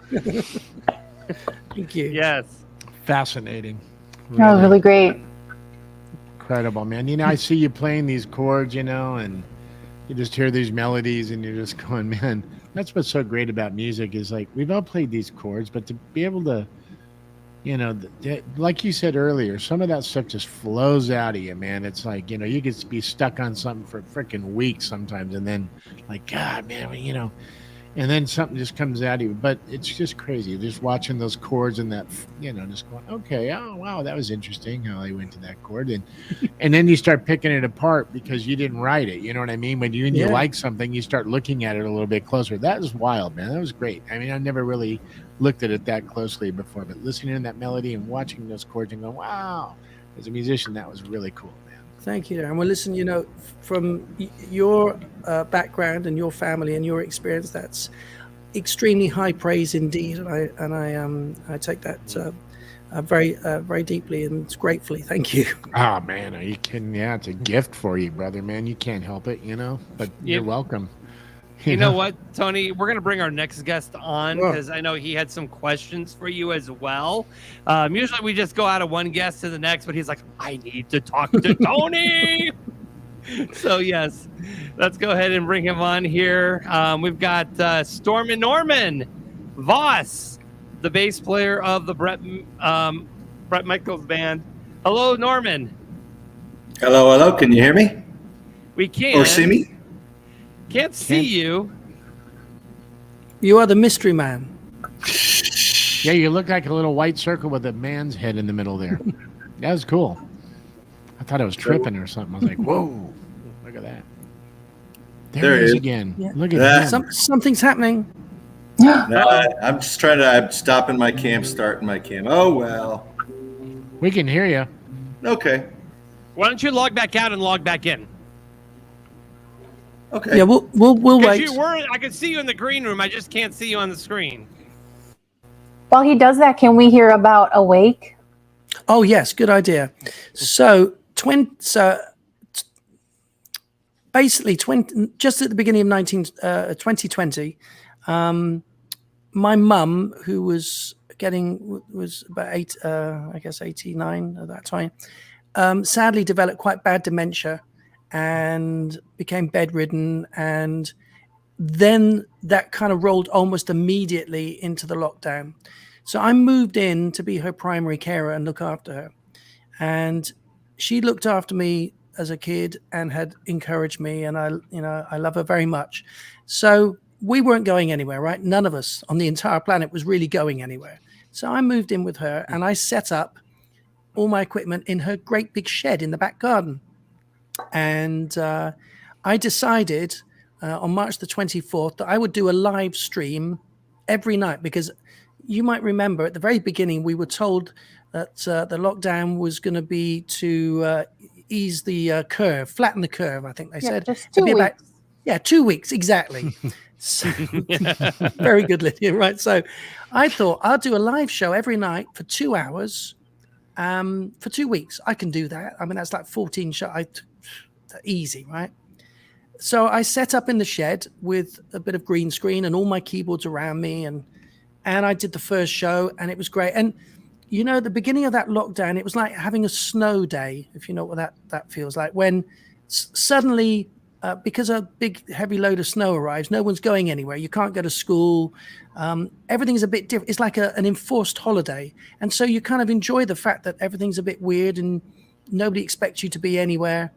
And I managed to do 2 hours and built this beautiful little community that grew. The program was called Right Here with Tony Moore, and I'd have a little interview section in the middle. I had some great friends helping me. But after 2 weeks, we were still at it, right? So I went, well, I'll do another week. Long story short, I did, I think, 110 straight shows of 2 hours every single night without a break. And of course, if you're a musician on tour and you do 110 dates, you play the same songs to different audiences. But when you do 110 shows as a musician, you have to change the songs. So I was learning about 10 songs a day to do the show. Anyway, at the end of the year, as I was coming to the next year, I wrote this piece of music called Awake, which was 9 minutes long and had lots of guitar solos. And as I was saying earlier, I'm not one to be known for playing lead guitar. I kind of kept that well hidden for many years because I was never very confident. But I suddenly started playing lead guitar, and I put this piece on Facebook called Awake with a little bit of thing. That's kind of in the mood of Pink Floyd a bit, or a bit Genesis-y, quite proggy. And everyone loved it and sending all these amazing comments, and I was getting thousands of views. And I thought, actually, this could be the opening track of a concept album. So I gave myself 2 months, February and March, to write this whole album. And it's about 2020, my experiences, my thoughts, my observations. It's about my mum getting dementia and her journey of life. And it's really about me looking at my life and going, have I done what I want to do? And the answer is no. At 13 years old, I wanted to do my show with my songs and to be as big as Genesis and have a stage show that the whole world knew. And although I've worked with these incredible bands and been blessed to have been part of so many great journeys, I hadn't done that for me yet. So that was what the show was, the album was about. And when I finished it, as we kind of came out of the lockdown, I knew it had to be a show because it's 17 tracks and an hour and 45 minutes long. And I created this show, which is all projection and very immersive, still one man, but it's like going to Cirque du Soleil meets War of the Worlds, meets mid-70s Elton John, meets Alice Cooper, meets Pink Floyd, meets Genesis, meets Tony Moore. And that's the last track of the show and of the album that I played, which is It's Not Over, because it's like a circle that goes around and starts again. And for me, so I'm about to start this whole music career again. That's what Awake's about. I'm on a mission to bring it to the world now. So watch out. Awake's on its way. Incredible, man. You got a lot of list of all the greatest keyboard players there, piano players. You left Leon Russell out, but he's one of my guys. That guy influenced so many people. You couldn't mention them all. I'm just giving you a little being funny, but yeah. I know. Well, I think it's because he was wearing a masquerade and I didn't recognize him. Can you imagine? He wrote that and George Benson cut that, man. That was like, most people don't even know that Leon Russell wrote that song. Well, he's an amazing writer. Incredible, man. Yeah. Norman, anyway, how you doing? Hey, doing Stormin. great. Hear me now? See We me now? can hear you just fine and see you just fine. So Woohoo. you had some questions you had for Tony. Hi, Norman. Hey, Tony. The music was great. I really loved it. When Roger, just as an aside real quick, when Roger first called me, I think it was on August 3rd or so. And sadly, my mother passed away on August 1st. So he said, Tony might not be able to make it because Tony's mom just passed away. I go, wow, that is a weird coincidence because my mom's still with me. Anyway. It was the day before July 30th, my mum passed. Right. So I send you love and light, Norman. We know the journey we're on, right? Right, exactly. We were both very close, also lived very near each other. So anyways, I wanted to, I read something about Cutting Crew being the first Western band to play in Taiwan. Yeah, so the story of that is actually we were the second Western band, but the first Western band to play for an audience that was allowed to dance. So the first band was Miami Sound Machine, who'd come in a few months earlier, but this was 87, and Taiwan and Taipei were opening up because, without going into great detail of the Chiang Kai-shek March to Freedom and establishing, Taiwan and destroying all culture, right? Destroying sculptures, burning paintings, banning singing and dancing and music. I mean, I got a little sense of that in 2020 because, we were not allowed to do the things that make life worth living, right? Which is the beautiful art of creativity to be shared and to be enjoyed. That was denied us. And then we went into this strange world where, you couldn't if there was a restaurant and you had some live music, that you had to stand a certain distance away from people, and the audience were not allowed to sing along with you, just in case somebody accidentally spat something that could kill you. I mean, very scary stuff. And I don't want to get into the rights and the wrongs of it all, but the concept of not being allowed to sing legally, right, suddenly made me think about that Taiwan trip and how, when we arrived, we played in this basketball arena. Is a very big arena. I think 60,000 people. There's footage on YouTube. If you Google Cutting Crew Taiwan, you can see it.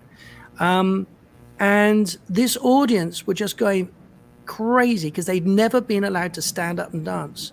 And that was just overwhelming for me at the time. And I have to tell you, at the end, we were playing with an audience behind us as well because they filled every seat.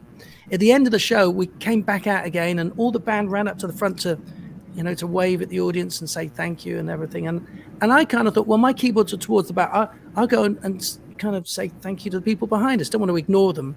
And there was this rubber matting across the floor, and we'd had smoke machines that were oil-based, and the oil had got on the rubber matting. So as I ran back in this fit of rock stardom, my pink satin jacket, my feet went out from underneath me completely. I went on my back and slid along this floor, staring up at these bemused people looking down at me. And the rest of the band were looking around going, well, where's Tony? Is he still in the dressing room? Where's he gone? Anyway, that was Taiwan. Oh, boy. Yeah, that's... Oh, God. That really will straighten you out right there, though, that story. I mean, that's like, wow, man, we take a lot for granted, don't we? Yeah, absolutely. Power of music to change the world, though. It's true. And that's why it's dangerous, right? That's why it was banned, because art and music can make you change the way you think and feel. And that's a powerful weapon that we all wield if we use it wisely. And it really does, though. Yeah. Music has gotten me through like some of the darkest times of my life. I think we all resort to music, I just brought the tone down. Now we didn't know if you were finished. Yeah, we always resort to music, for different moods in our lives, if it's in a good mood, you want to dance or whatever, you're upbeat, having a good time.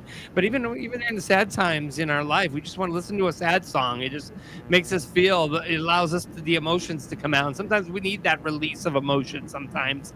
And music does that. It sparks that for us, ignites it, Like, what song ignites it for you, buddy? What's the one for you? I'm just curious. I just died in my arms tonight. In your arms tonight. In my arms. I just died in my arms tonight. It's like, that was good. I love it, man. And the guy's sober. Tony Moore, thank you so much. I mean, you have been such a Tony Moore. I know that.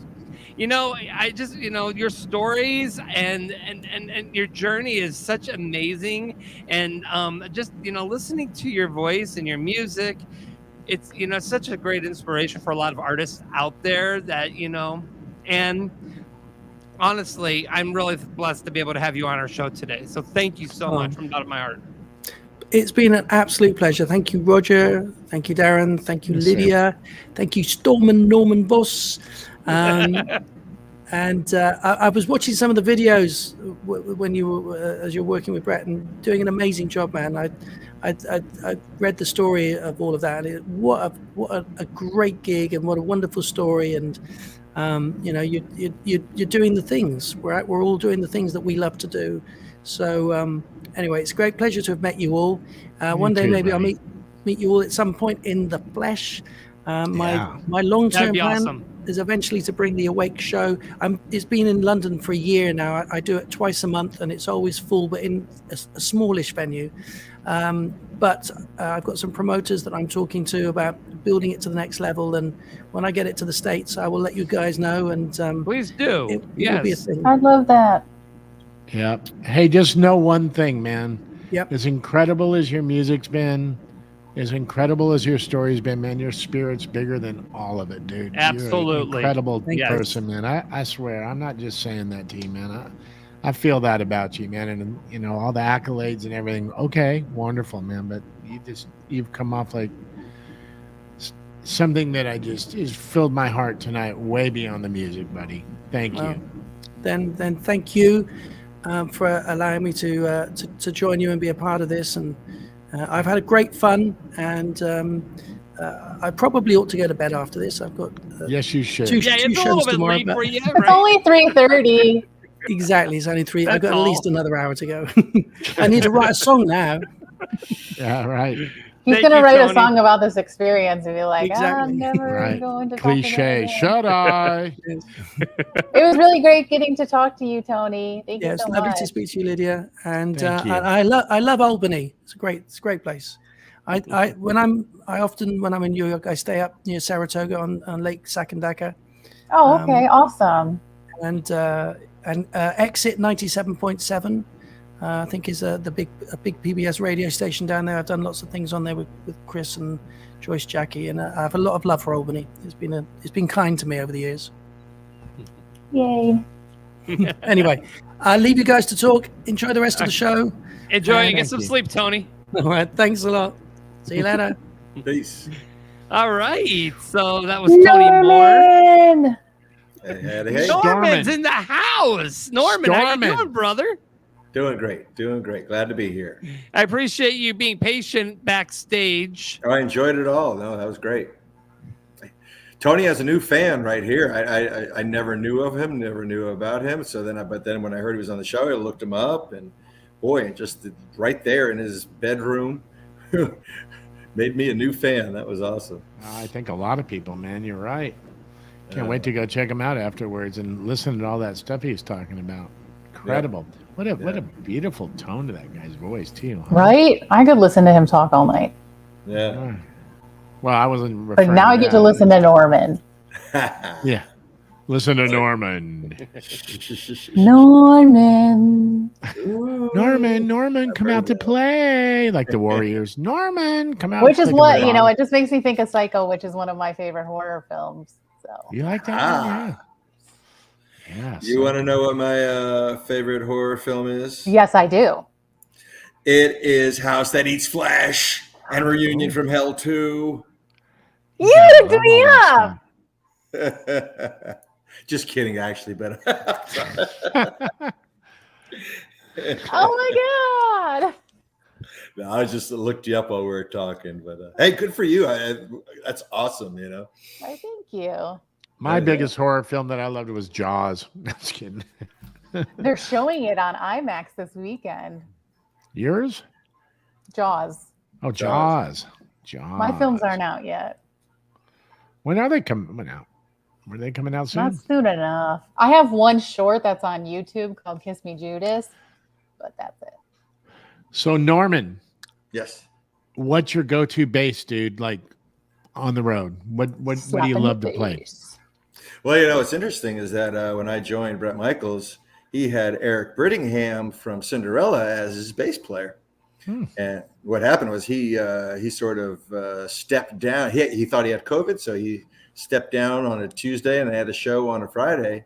So I flew out to Oregon to fill in, and I didn't bring a bass or anything. But they told me, they say, "Don't worry, Eric has." So Eric Brittingham's bass is a Dean. Still now, a year later, I play Eric Brittingham's bass because they said, "Hey, you can get your own bass now. You even get your own Dean, get your own endorsement or whatever." And I was like, "No, I'm playing." I was a big Cinderella fan. I was going to say, was that like a little freak out moment for you? Because Yeah, I know I right. would kind of like freak out a lot. Wow. I'd fangirl. Exactly. And Eric was so nice. He sent me a message saying, "Listen, use all my stuff, change it up if you want, whatever you want to do, treat it as your own." So I said, "Oh, that's awesome." So he hangs his bass really low, and it's still, and I don't hang it really low, but I still hang it really low. So I'm not That's changing great. anything. So you going direct, or does he go through amp? You go through an amp? Yeah, the amp peg. Okay, like a SVT, or is it something different? Well, you know what? Actually, what's interesting is that it's different wherever, the back line is wherever city is in, they're providing it. Oh, okay. So in the last year, I joined a year ago, and so far we have been fly-ins for every show we've done. We haven't That's really incredible. had, just the basses, guitars, and some of the everything else, the amps and drums are always backline. You know, it's incredible though. I swear to God, man. I mean, any Ampeg amp I've ever plugged into, even if it's a little 20-watt practice amp, sounds freaking killer, dude. I've never heard an Ampeg amp that sounded shitty ever. I mean, there's lots of lines of bass amps out there, and you're like, okay, I'm gonna get this one or I'm gonna get that one, but I've yet to hear even a practice amp in Ampeg sounds beautiful, full, and freaking cuts, man. They're still like the gold standard, man, of amps. I'm sorry. Totally. Yeah. I don't know. I have any clue what you guys are talking about.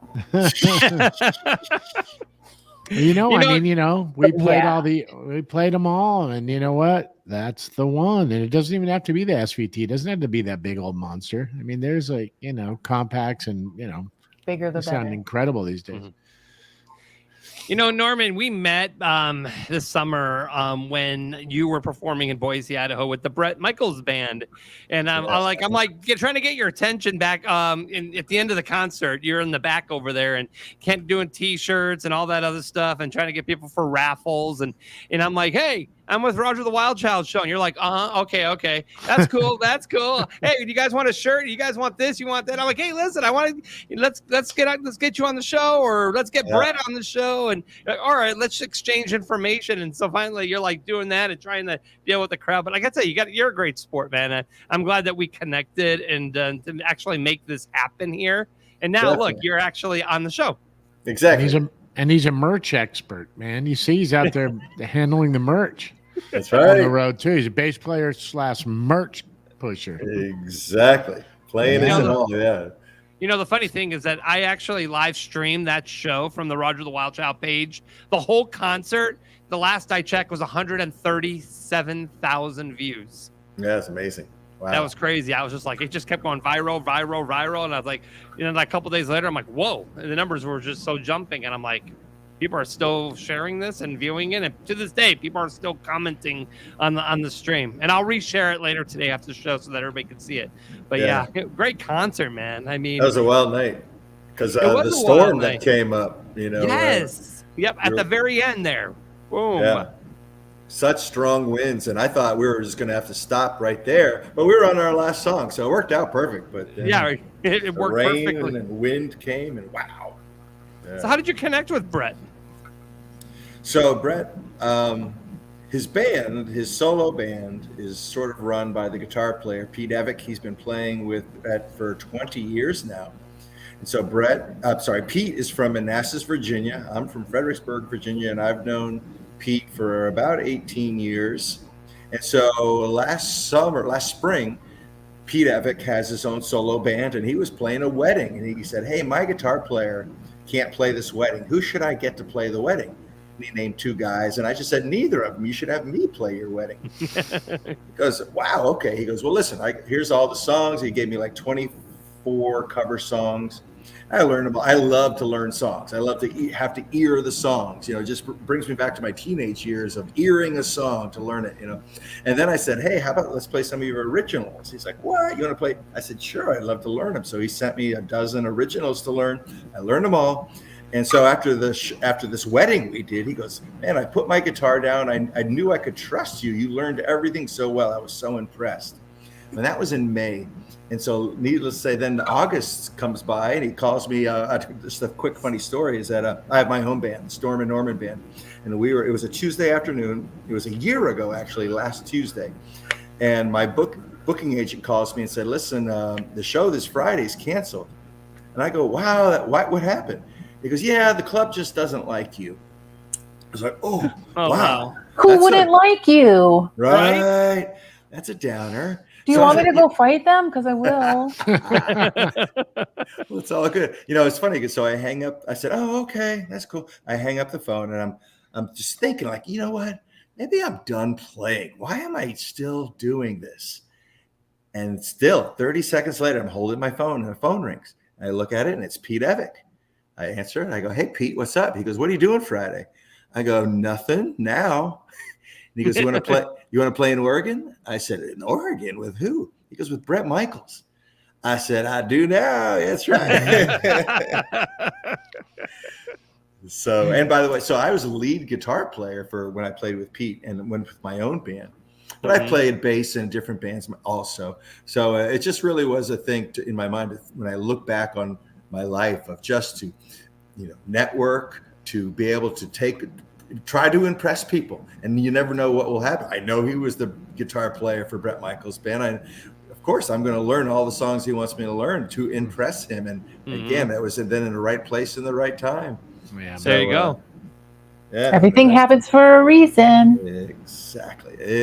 Yeah, so we've played now probably the last year 30 or 40 shows. I'm not really sure even, but it's usually always every Friday we're flying out. And by the way, so the Bret Michaels Band is, I've known the drummer for we're all from Virginia. I've known it's a girl drummer. I forget her name. Mary. Yeah, Mary. I've known her for 25 years also. Quite contrary. Yeah, she is. And I know the keyboard player from high school. So everyone but Bret Michaels I've known forever. So it was very comfortable getting, there was no nerves at all. And Bret was so nice, he's very outgoing, he's very nice, he's very welcoming. Took all the nerves away, because pretty quick we were there in front of, I think the first show was 8,000 people. 2 weeks later it was 20,000 people, and we've also done 40,000. So he brings them in. Yeah, he does. He does. He's got that stadium tour going on right now too, and that's also bringing them all in. I know, that's like 65, 70,000 a night. Yeah, that's huge. Crazy. And I think he's like in Seattle this weekend or something. Tonight yeah. He's in Seattle, which is so funny because next week we're playing in Spokane, Washington. So he's going right back to Washington after the, And you're only 6 hours from Boise, so if you guys want to run through Boise real quick, we can do a little, acoustic session with Bret, for one night. We'll do it at Jen's venue here in Boise. I'm sure she'll open the doors for it. And I'll be in West Virginia next week. Cool. You filming or what? I'm filming a movie, yeah. Awesome. Nothing like West Virginia to film a horror flick. Right? That's amazing. Nice little 8.5-hour drive. So besides, with Bret, are you still doing your other work right now too? Yeah. I work for the Marine Corps.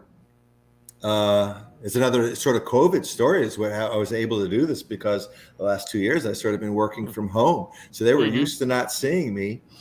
And I didn't really take any leave in the last 2 years. So now I'm just more of still working from the road, working from hotel rooms, and also or taking leave if I'm flying during the day kind of thing. So it just sort of all worked out. Thank you for your service. Absolutely. Well, I've never been I have always been a civilian working for either the Marine Corps or the Navy.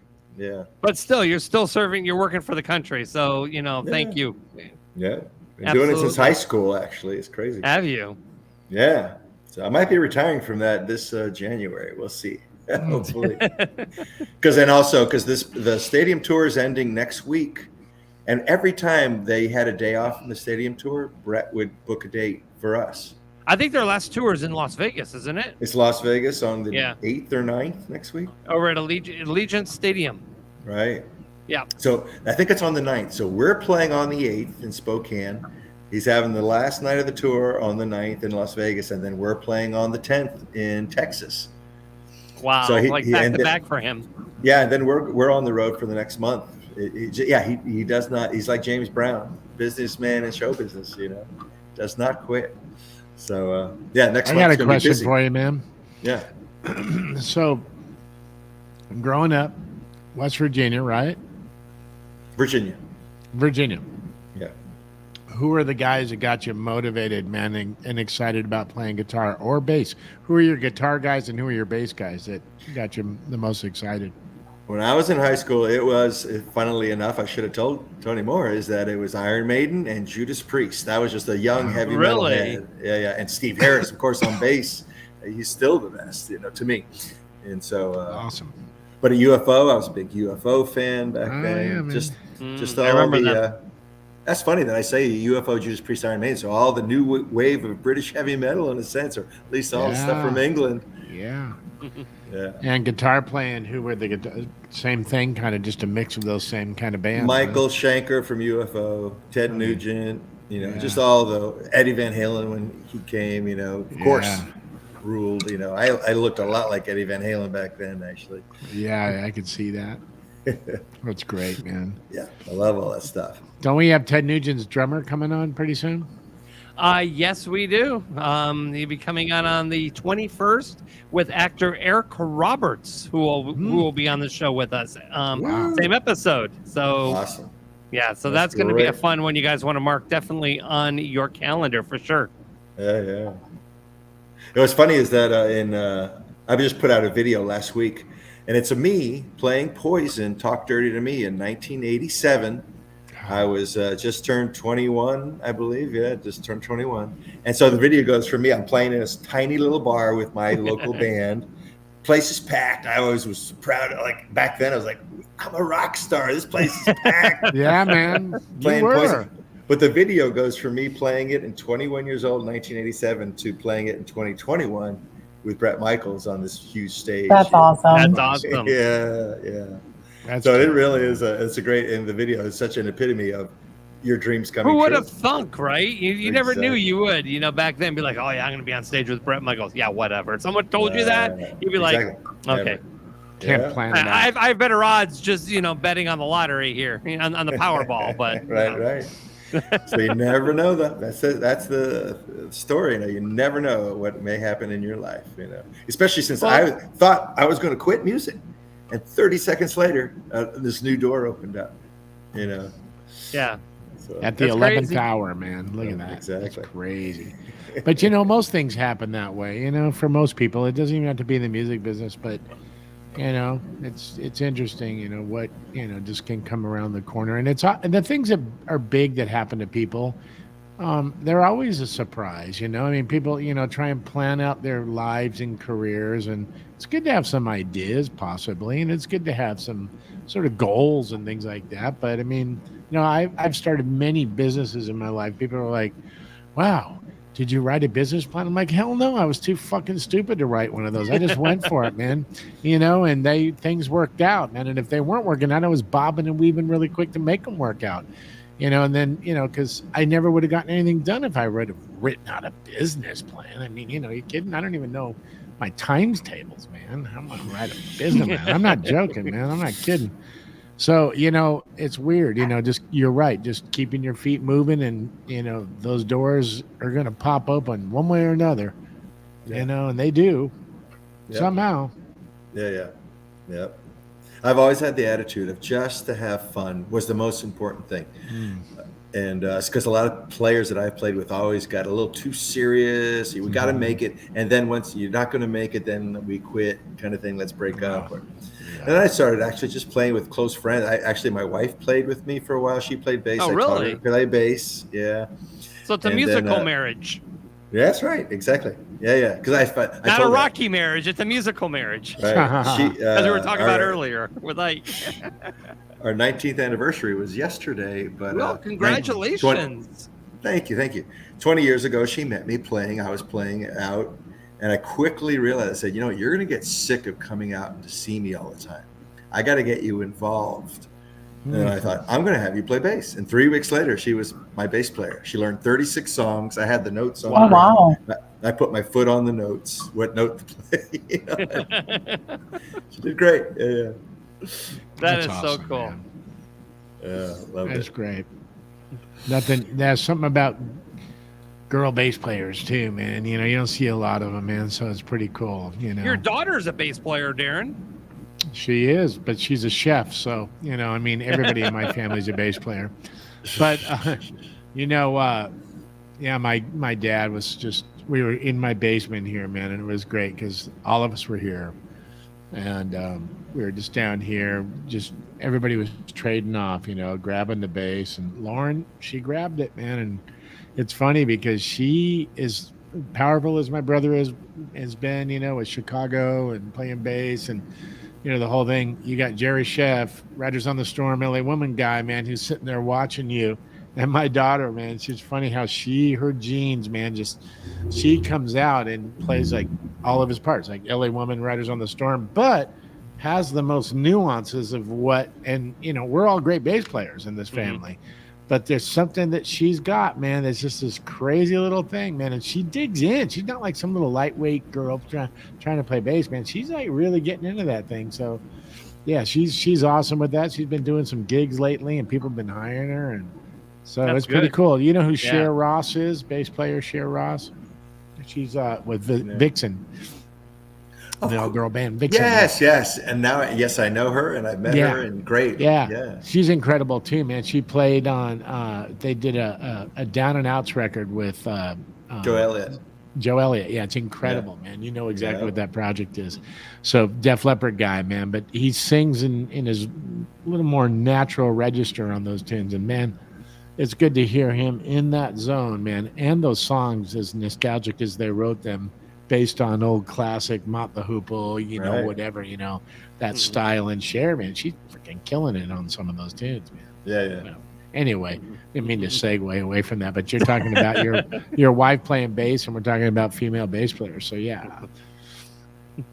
Yeah, I saw her play. I went on I got my Monsters of Rock Cruise T-shirt. I've been on that 7 times. So Vixen was on it a couple times, and she also played with the London Choir Boys on the cruise. Oh wow, I had no idea. Yeah, because the keyboard player, I believe, also played in the Down and Out. So that's the whole big. Circle. Oh, okay. Anyways, okay. To keep going down that road you started on. No, it's cool, man. It's all good music, man. I mean, if you like Def Leppard and you like Joe Elliott, man, I mean, Down and Out is like a cool project for him, and I think they did 2 albums. Yeah, it's really musical. Yeah, the first Don one. Joseph said Lita Ford was a badass. Yeah. Yes. Oh, yeah. I know you're all wondering. No, I don't play bass. No. Get on Sure it. you do. I was going to ask you to break it out, but whatever, Lydia. That's cool. Maybe a mean recorder. Hey, Norman taught his wife 30 songs, man. I know. I'm gonna have to go take some lessons now. There you go. Exactly. The first gig I ever did on bass, I didn't even know what scales I was playing. I was just listening to the notes, man, and I was just like watching my hands, and that got me up to speed more than anything. Just going out on the road and like going, okay, by the second that you take those first 2 shows, and those are actually kind of like your practice and rehearsal shows, even though everybody doesn't know it. And then by the year into your 3rd, 4th show, man, you're like, all right, I'm in the zone now, man. So sometimes you just go for it and fine tune it as you go, right? Yeah. It's something I always regretted was not learning like an instrument. It's never too late. That is true. Yes. It is very true. Plus, Dee Dee Ramone was the easiest bass player to, Ramone's songs are so easy. He's a legend for it. He did exactly what he was supposed to do in that band. And, you don't have to be the best or it doesn't have to be like Rush or whatever. Right. Geddy Lee, yeah. Any kind of music touches people. Yeah. That's true. I mean, if you can groove on one note, it's all it takes, man, is just an 8th note like that. It doesn't have to be anything, man. As long as it's in the pocket, it's got to be tight, man. It can be one note. That's the way I tell people that want to know how to play. I'll pick up a guitar and go, forget about trying to figure out how to get your hands to do this. It hurts. Put your finger on this note and make it feel good. Just crunch it, man. It's like Steve Jones from the Sex Pistols.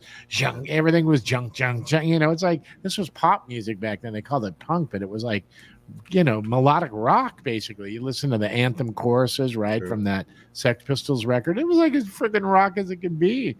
Yeah. It wasn't the high intensity, like 90s punk that came in that was like just speed metal punk. I mean, that was like those tunes. So music is, if you break it down, right, Norman, if you break it down into something simple for somebody, as long as it's grooving, man, everybody's happy, Doesn't have to be complicated.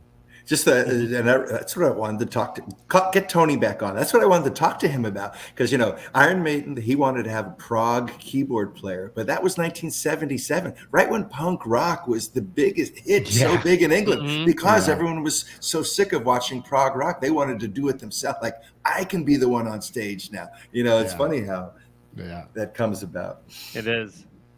Man, Stormin Norman, I do appreciate you taking some time and joining with us. And thank you for waiting in the green room while Tony, he did last a little bit longer, but I mean, he had a lot of great stuff to talk about. Did it. And totally enjoyed him. Thank you for having me. It was awesome. No, absolutely. And we definitely have to have you come back again. And maybe we can get Bret on the show. You just never know. Right. That's right. Yes. I got to work on him. Yeah. Okay. You never know. You never know. Like I got Lydia Manson on the show today. Exactly. I've met her. She's really not that great. Oh, really? Living legend. She's overrated, right? Yeah. All right, Norman. Thanks again for Norman, joining it's really us. great getting to talk to you. Yeah, you too, Lydia. Right Enjoyed on, the dude. whole thing. Nice to Thank meet you, you buddy. guys. Good to meet you too, man. I'm gonna go watch those videos now. I want to see you at 21 and then playing those tunes, man. I'm gonna go find that YouTube video. It's on YouTube, right? Well, it's on my Facebook page, Norman Voss. Oh, okay. Okay, Just we'll go down find there. it. That'll be good, man. That'll be fun to watch, man. That's would cool. be. Yes. Yeah. Take care, All right, guys. buddy. All right, take care, Norman. Bye, Thank you. Norman. What an amazing guest he was. I mean, And incredible, really. great musician. He had such a guy. great smile. Yeah, I could see the Eddie Van Halen resemblance too. You know, Like said you when he can was tell he's just younger. like a genuine happy person. Yeah, yep. They're And- just hanging I out. mean, he just- thought his career was over in 30 seconds, and then all of a sudden it exploded. So, Right. I mean, you just never know what path life will bring to you. I guess sometimes when you submit to certain things, I mean, it opens you up to maybe something you didn't really expect to happen. I mean, you just never know. You just I never mean, know. look at you. I mean, I'm here with you. Yeah, a year and a half ago, I never expected my show to be where it's at today. But look at all the people that I've connected. And right. We I'm have still Don here. Joseph, and you're still here. And I got Don Joseph wanting to know who the goth girl in black is. Hey, look, pervert. I don't know. She's an actress. Look, you degenerate. I know that guy personally, so I can say those things to him. She is. Tell him who you are. Tell him what My you do. name is Lydia Manson. Yeah, and Lydia, tell him what you do. I'm an He's not a actress. stalker. I'm a cosplayer. I'm a podcaster. There all you that go. fun stuff. There you go, degenerate. That's what she does. I know. I've known him. He's my little brother's good buddy from North Hollywood from 40 years ago. So I can say that stuff to him. Don't worry, he's not a stalker. I'm just making him out to be like a weirdo. I've always wanted a stalker. Because he is one. Teresa Saban says, great start to a new season, Roger. So this is our actually for first night doing the all new Hollyweird show. Sunday nights is the Nashville edition with Justin Love and Elise Harper. Wednesday nights it's Darren, and of course you never know who the mystery guest is going to be joining us each and every week. It could be some famous celebrity, it could be my neighbor next door. You just don't know who's going to pop in that spotlight, but you know what, it's just going to be a random person. It may even be one of our audience members. You just never know who's going to pop in that spotlight here. So Lydia, you did a great job. I mean, Yes, I hate Lydia. even saying great. I hate even saying great job. You just were so natural, and just because job's not the right word. It's like that's too stupid. This isn't that. But you just kind of fit in, and you were fun, and it was a perfect like little thing. I loved it. Oh, well, it was really great. Thank you for having me on. It was really great getting to talk to Tony and Norman and both of you and even Ike. I really had a great time. Well, now you and I can go down in New York and go do the Sex and the City tour together. Yes. So we'll have to connect the two of you guys so you guys can go. And you got to check out his show, 50 Shades of Gay. I have to. You have to. It's a great show. Mm-hmm. And you don't have to be gay to really appreciate the show. That's the great thing about the show is you can enjoy the humor and enjoy, the laughs, the humor, the variety show it is, and just be able to appreciate it. So, great show. He's on tour around the United States. So, just follow it. 50 Shades of Gay, Ike Avelli, and he is on our show every Wednesday night, giving us the Hollyweird report. So he's a funny motherfucker, man. He is a funny My ass motherfucker. in stitches, man. And yes, you do have to be gay to watch it. No, I'm just kidding. No. Anyway. So I do want to thank our guests tonight, Tony Moore and Stormin Norman Voss. Also, Ike Avelli with the Hollyweird Report. And I have to say, thank you, Lydia, for joining us on the show. We had such a blast. We'll have to have you back on the show again in the future. Can't wait. Loved it. Can't wait. So for Darren, I'm Roger the Wild Child. Thank you all for joining us. And we will be back next Wednesday night, 9 Eastern, 6 Pacific. Sunday night for the Nashville show, 8 Eastern, 5 Pacific. Until then, guys, you guys have a great night.